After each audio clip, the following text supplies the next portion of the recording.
Hey oh. Oui, cette fois-ci, c'est la 6e émission du quart d'heure charentais.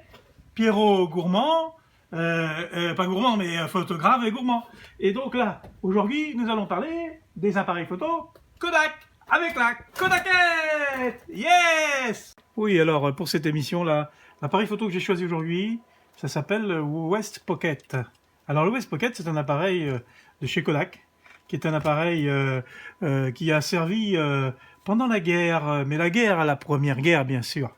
Alors c'est un appareil qui était un des premiers appareils à être en petit format. C'est-à-dire cet appareil-là, il est et il s'appelle aussi c'est l'autographique. Alors pourquoi l'autographique? Parce qu'on pouvait noter quelque chose sur la pellicule. Voilà, vous aviez derrière, vous voyez, hein, donc une partie qui va s'ouvrir, cette partie-là, qui est une sorte de petit... voilà, vous voyez. Et donc, on avait la pellicule qui était à l'intérieur. Et là, il y avait un petit stylet qui était ici, voilà, qui se rentrait là. Et avec ce petit stylet, on pouvait noter dessus, par exemple, 13 avril 1917. Oui, parce que c'était l'appareil des tranchées. L'appareil qui est un folding, c'est-à-dire avec un soufflet. Vous voyez, l'appareil avec un soufflet. Donc un folding avec un soufflet, et qui a un format 127. Alors le format 127 est un petit format, mais c'est un format bobine. Donc là, j'ouvrais mon appareil dessous, et je mettais ma bobine aussi. Vous voyez, on est sur une bobine qui est assez petite, donc c'est un format 127 qui permettait de faire des photos carrées, mais ce qui était l'avantage surtout de cet appareil-là, c'était...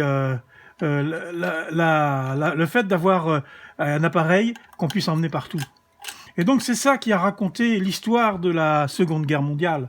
Cet appareil que beaucoup de poilus avaient dans leur sac avec eux, et ils ont pu raconter. C'était un appareil comme assez simple, et qui marchait, donc, je vous dis, avec cette pellicule 127, qui est une pellicule quand même qui a continué quand même assez longtemps, hein, au niveau des années.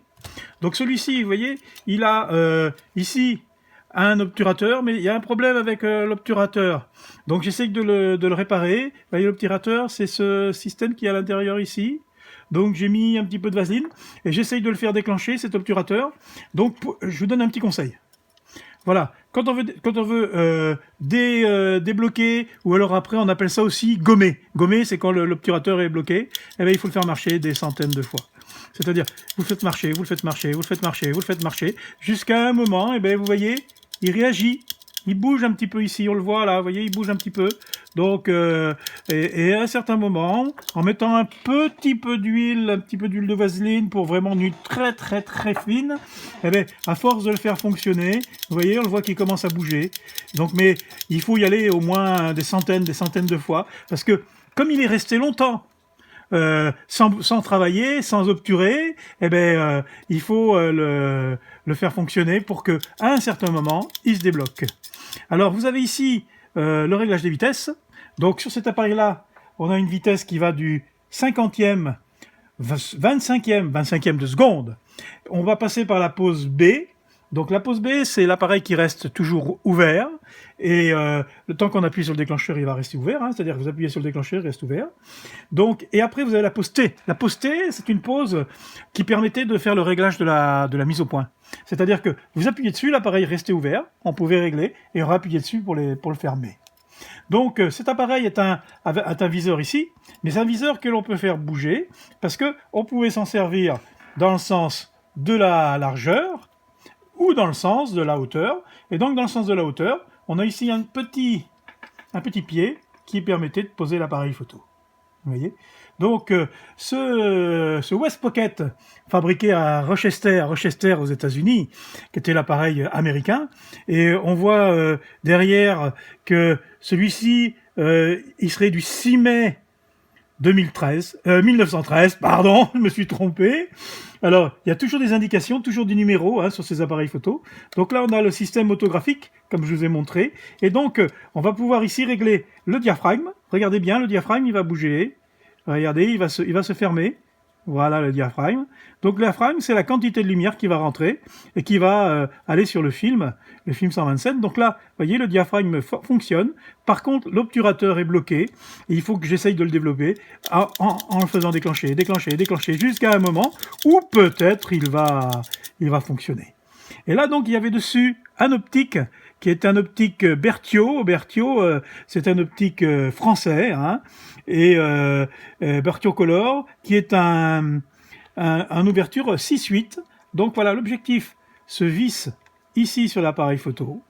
Et on avait aussi la possibilité sur ce genre d'appareil photo, alors là, il faut vraiment le mettre bien droit, hein. Donc voilà. Donc là, j'ai mon objectif. Et aussi, on avait des choses qu'on pouvait rajouter, du style des bonnettes. Alors, les bonnettes, je vais vous montrer ce que c'est qu'une bonnette. Alors là, vous voyez, hop, on peut le mettre comme ça. On pouvait mettre aussi un petit déclencheur. Et là, j'ai c'est un portrait attachment. Alors, un portrait attachment, toujours Rochester aux États-Unis. C'est une lentille qui permettrait de faire du portrait, donc de rapprocher un petit peu, qui va se mettre carrément sur l'objectif. Voilà, donc là, on a un West Pocket avec un optique standard et une lentille portrait qui permettait de faire du portrait beaucoup plus rapproché. Pour faire un portrait, généralement, c'est 80 mm. 80 mm, c'est la distance à peu près de notre vue. Comme ça ne déforme pas. Et donc là, c'est l'appareil des poilus. Donc, il a le numéro 442 989. Voilà. Tout est... Donc là, ce qui me permettait de... Quand je voulais aller faire un tour dans les tranchées, quand je voulais aller me battre, eh ben, j'avais toujours ça sur moi. C'est vraiment le premier... C'est pour ça qu'il s'appelait Pocket. Pocket, pour être dans la poche. Et donc, cet appareil-là, il est assez courant, on arrive à en trouver quand même. Mais c'est surtout, ce qui est intéressant, c'est l'histoire. Parce que l'histoire qui est autour de ça, elle est quand même assez fabuleuse. Parce que vous vous rendez compte que les poilus, eh ben, il y a toutes ces photos qu'ils ont pu faire. Je vais vous en montrer des photos là que j'ai retrouvées. Regardez-moi ça. Regardez comme c'est beau. Voilà. Et donc, vous voyez, là on est en 1896. Ah là là là là là là. Saint-Étienne. Et à chaque fois, il y avait aussi des choses de noter dessus. Regardez comme c'est beau. Tous ces militaires. Aïe, aïe, aïe, aïe, aïe. Je pense qu'ils mangent le pissenlit par la rochine, mais en même temps, ils avaient une classe. Regardez comme ces poses, comme ils étaient beaux. Ça, j'adore ça. Il y a même le nom du photographe ici. Inaltérable. Mais on voit bien que 100 ans après, la photo est toujours là. Elle n'a pas bougé parce que on est sur des choses qui restent dans le temps. 1908. 1908. J'adore. C'est trop beau. Et là, on a un menu. Menu du 29 décembre 1896.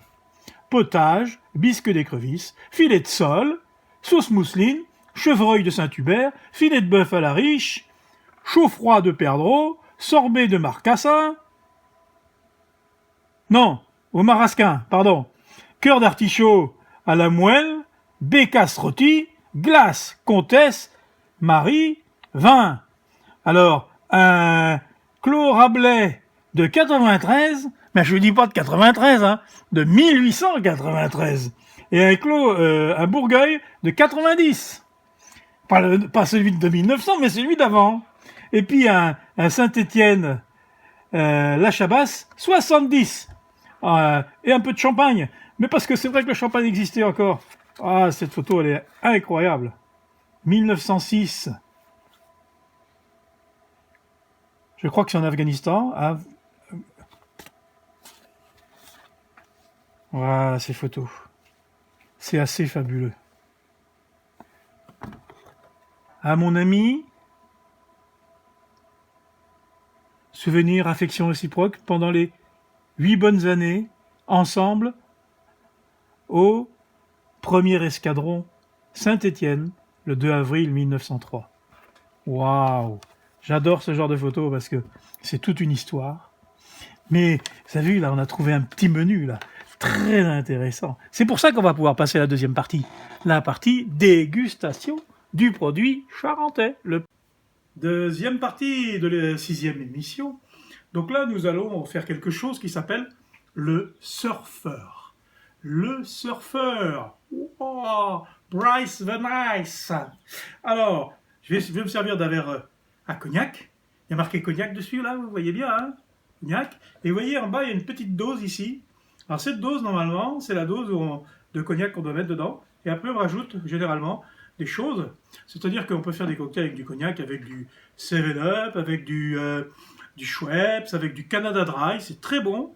Alors le Schweppes agrume va très très bien avec le cognac. Donc là, j'ai une petite bouteille de cognac, vous voyez, de Charmé, qui est très sympa. Donc, pour pour le cognac arrangé, on va mettre du cognac après, alors que là, on va faire le surfeur. Alors le surfeur, c'est d'autres choses. Ça vient de mon copain Jean-Pierre. Vous connaissez Jean-Pierre, photographe à Vaurouillac, hein, qui travaille pour la Paleine et tout ça. Alors, j'utilise un Schweppes.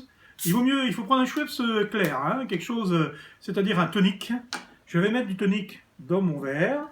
Et mon tonique, je vais le mettre au moins, je dirais, allez, 4 doses de Schweppes. 4 doses voilà, vous voyez à peu près.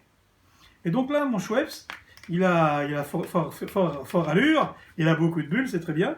Et maintenant, je veux faire mon surfeur. Alors pourquoi surfeur? Parce que je vais mettre mon cognac dans mon Schweppes, mais je vais le mettre tellement doucement que le cognac, eh ben, vous allez voir que le cognac, eh ben, il va rester tout à fait en haut.